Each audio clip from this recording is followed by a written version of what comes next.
अपने पसंदीदा शो के फुल एपिसोड देखने के लिए अभी डाउनलोड करें दंगल प्ले ऐप।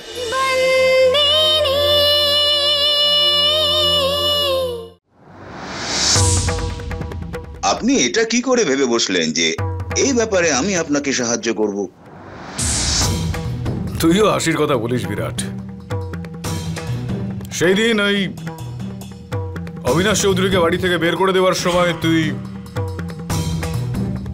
কিছু একটা বলেছিলি, আমি যেটা শুনতে পেয়ে যাই, যে ব্যবসা মানে ব্যবসা, কিন্তু পরিবার হলো পরিবার।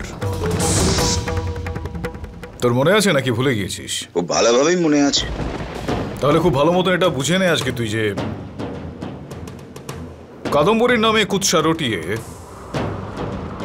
এই অবিনাশ চৌধুরী আমার ওপর এবং আমার এই পরিবারের ওপর আঘাত করেছে।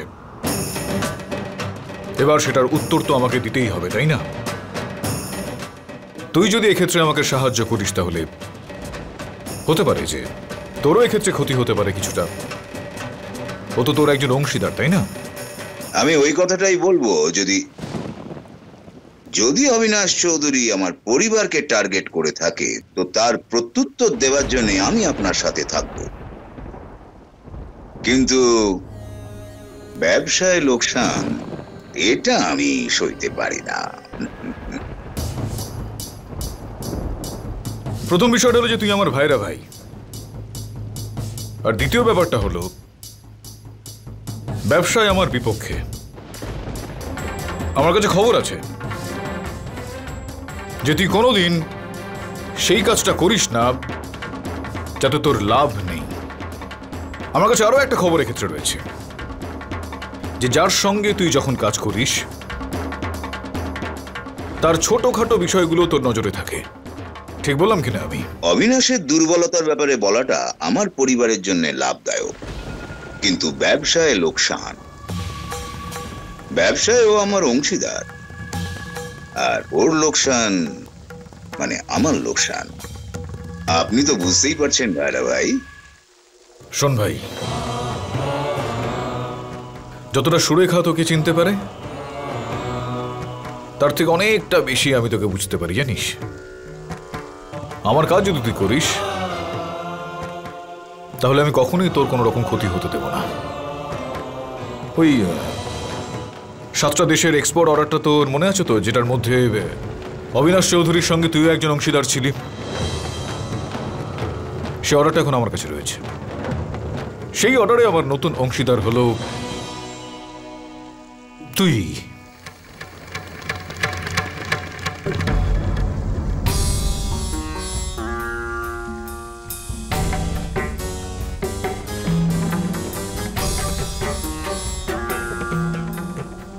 জয় শ্রীকৃষ্ণ। জয় শ্রীকৃষ্ণ। এই হলো 7টা দেশে এক্সপোর্ট অর্ডারের এগ্রিমেন্ট কপি।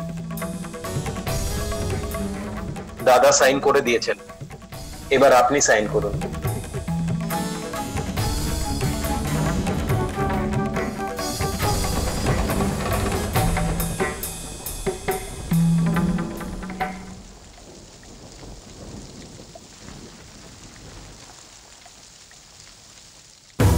এবার এটা বল, অবিনাশ চৌধুরীর সেই ক্ষতস্থানটা ঠিক কোন জায়গায় রয়েছে? অবিনাশ চৌধুরীর নিজের বাড়ি। 7টা দেশের অর্ডার কমপ্লিট করার জন্য আর আপনাকে এই রেসে হারানোর জন্য অবিনাশ চৌধুরীর অনেক টাকার দরকার ছিল, আর এর জন্য ও বাড়িটা বন্ধক রেখেছিল। আর 7টা দেশের অর্ডার তোর কাছে এখন নেই, আর ওকে ওর ফাইন্যান্সারকে কালই টাকাটা ফেরত দিতে হবে। আর যদিও এই টাকাটা না ফেরত দেয় তোর বাড়িটা নিলাম হয়ে যাবে।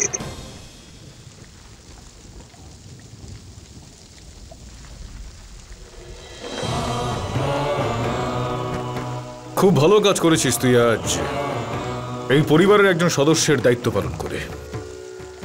এবার আমি আমার এই ব্যবসাতে আমার দায়িত্ব পালন করব। চল। জয় শ্রীকৃষ্ণ। আর হ্যাঁ, জয় জিনেন্দ্র। জয় শ্রীকৃষ্ণ।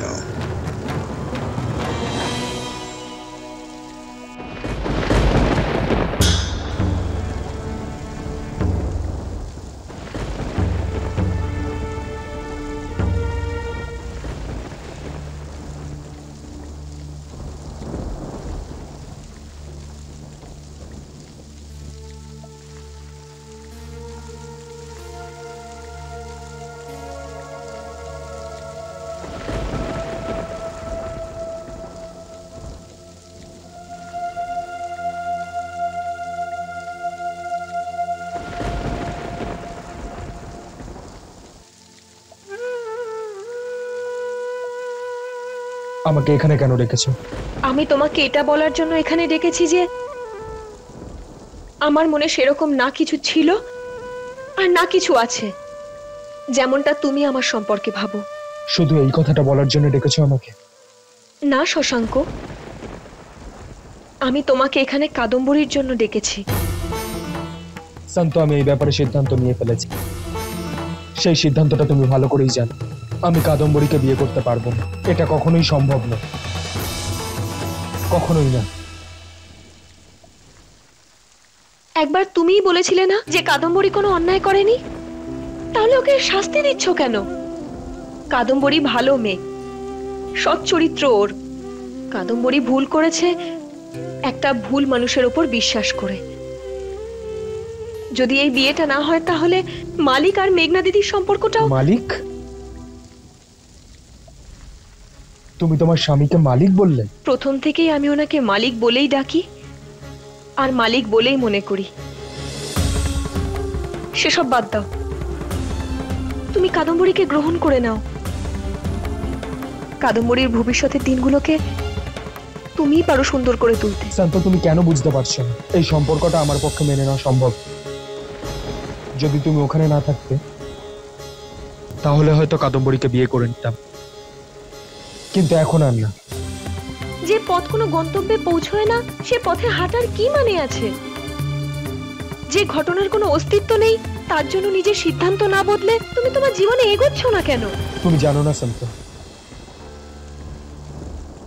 যখন আমরা কাউকে ভালোবাসি তখন সে আমাদের পাশে না থাকলেও তার ভালোবাসার অনুভূতিটা সবসময় আমাদের সাথেই থাকে। আর তোমাকে ভুলে যাওয়া আমার পক্ষে সম্ভব নয় শান্ত, অসম্ভব। আমি সেই ভালোবাসার মানুষটাকে পাইনি যাকে আমি চেয়েছিলাম। আর হ্যাঁ, আমি এটাই চাইবো যাতে তুমি তোমার ভালোবাসা পেয়ে যাও আর যাতে তুমি সুখে থাকো।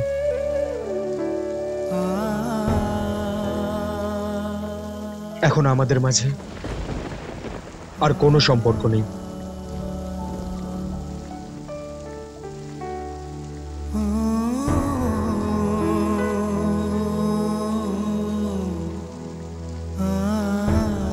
এই কথাটা আমার সবসময় মনে থাকবে। তোমার স্বামীর সাথে যে মালিকের সম্পর্ক রয়েছে সেটা দূর হয়ে স্বামী স্ত্রীর সম্পর্কে পরিণত হোক। ঈশ্বর সবসময় তোমার মঙ্গল করুক আর তোমাকে সুখে রাখুক। फुल एपिसोड देखने के लिए अभी डाउनलोड करें दंगल प्ले ऐप।